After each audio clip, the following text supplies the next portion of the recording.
ketika akidah tadi melahirkan pilihan untuk hidup dengan syariah Allah, maka mendekatkan anak-anak kita kepada syariah itu juga menguatkan. Bagaimana gambaran syariah Islam itu menguatkan? Kekuatan syariah Islam itu bahwa dia berasal dari zat yang maha benar, dia pasti benarnya, dan dia sempurna.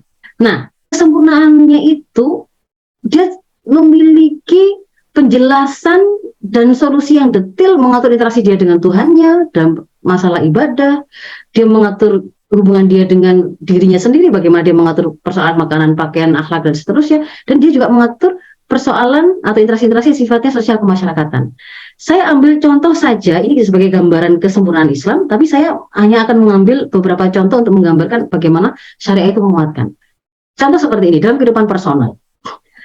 Kalau kemudian kita bicara apa beban yang bisa membuat seseorang itu akan kelelahan, bahkan kehilangan kemampuan mengatasinya, itu tidak harus besar sebenarnya, tidak harus besar. Misalkan saya ambil contoh segelas air ini. Ini kalau kemudian mau diukur, mungkin cuma berapa, 200 cc gitu kan ya. Beratnya itu hanya sekitar itu. Pasti siapapun ketika memandang mengangkat ini kuat apa tidak, semua akan mengatakan kuat. Tetapi sekarang bayangkan oleh ibu sekalian, kalau beban yang ringan ini itu kita tanggung terus, tidak pernah kemudian kita letakkan, kita angkat terus. Maka mungkin satu hari bisa membuat mulai ada kebas. 1 minggu bahkan mungkin sudah lumpuh tangan itu.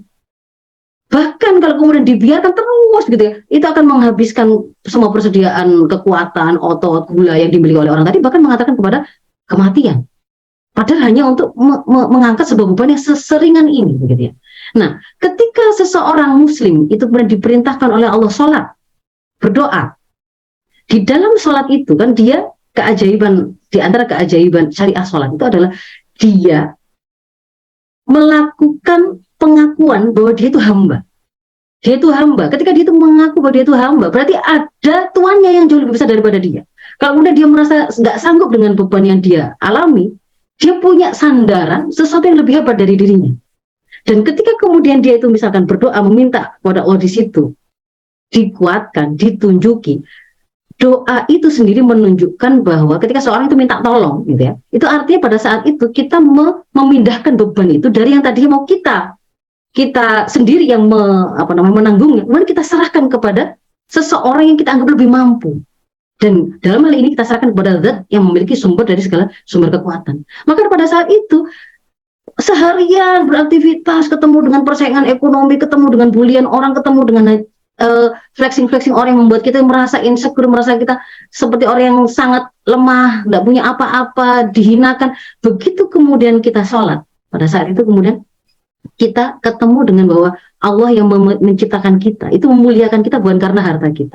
Dan ketika kemudian kita meminta kepada Allah untuk membantu kita, pada saat itu beban-beban itu kemudian kita taruh, maka tangan ini tidak akan pernah lumpuh, karena dia terkoneksi terus. Maka kalau kemudian seseorang itu selalu terkoneksi dengan Tuhannya, dia beribadah dengan Allah, pada saat itulah sebenarnya dia akan secara harian itu mengalami healing, penyembuhan, begitu ya. Dan dia nggak usah nunggu kemudian ada bantuan dari luar. Ketika dia masih bisa melaksanakan ini, maka akan secara alami dia akan sehat setiap harinya. Lalu kalau kita ambil itu kepada syariah ke tengah masyarakat, di situ ada perintah bahkan menjadikan iman itu sebagai sesuatu yang dipertaruhkan. Tidak dikatakan seorang itu beriman kalau dia itu tidur dalam kondisi kekenyangan tapi tetangganya kelaparan. Maka di situ akan memunculkan sebuah gambaran masyarakat yang memiliki kepedulian. Bahkan digambarkan di hadis yang lain, satu tubuh, seperti satu tubuh. Kalau ada yang sakit di dalam tubuh itu, maka seluruh badannya akan merasa nyeri dan demam. Ada sebuah gambaran kekuatan yang akan menjadi support system di situ. Bahkan ada yang namanya syariah isar, yang kalau digambarkan di Quran itu seperti kisah seorang sahabat di Madinah ketika berpura-pura ikut makan saat menjamu tamunya, karena dia sebenarnya juga membutuhkan, tetapi dia mendahulukan saudaranya yang lebih membutuhkan. Bayangkan gambaran masyarakat seperti ini, bukan masyarakat yang cuek, masyarakat yang kemudian interaksinya itu benar, karena di situ ada terjaga dengan sistem pergaulan yang tepat, di situ saling menguatkan. Kalau ada yang melakukan kekeliruan, ada dakwah dan amar ma'ruf nahi munkar di situ, maka masyarakat itu akan kuat dan menguatkan. Di sisi yang lain, syariah yang lengkap tadi, komplit tadi, ketika diterapkan, itu kalau kita pandang dari sisi seperti yang disampaikan oleh Imam Asy-Syatibi, dia mewujudkan kemaslahatan kehidupan. Akan terpeliharalah akal ketika syariah tentang keharaman khamr, narkoba, perintah berpikir itu diberlakukan atau diterapkan. Terjaga akal dari kerusakan. Ketika hukum-hukum tentang kisos, keharaman pembunuhan, keharaman menyakiti fisik seseorang, ada jinayah, maka di situ akan terpelihara jiwa. Orang akan dieliminir dari stresor yang membuat kok seenaknya ya orang itu memukul orang lain, membunuh orang lain, memperkosa orang lain, tapi tidak mendapatkan apa namanya sanksi yang signifikan, yang sepadan. Nah, itu akan membuat sebuah keresahan tersendiri. Tetapi ketika kemudian syariah ini diterapkan, maka dia akan menjaga jiwa. Demikian juga akan menjaga kehormatan keturunan ketika orang itu diharamkan berzina, bahkan diharamkan menuduh orang lain berzina tanpa kemudian dia bisa membuktikan dan seterusnya.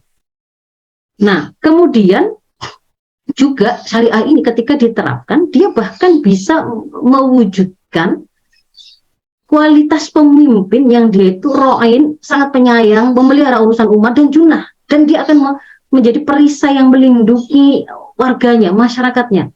Gambarnya adalah ro'in dan junah terbaik yang pernah ada. Jadi dari sisi mereka sebagai individu pemimpinnya, mereka adalah orang yang bertakwa. Kembali lagi kepada penjelasan tentang bagaimana seseorang yang berakidah dan terikat pada syariah itu akan menjadi orang yang kokoh, kuat secara personalnya. Dia juga kuat kepemimpinannya, pengelolaan urusan rakyatnya karena dia menggunakan aturan Islam yang itu benar, syariah kafah tadi. Dan dia kemudian juga akan kuat karena dia didukung penuh oleh umat karena ada mekanisme amar ma'ruf nahi munkar.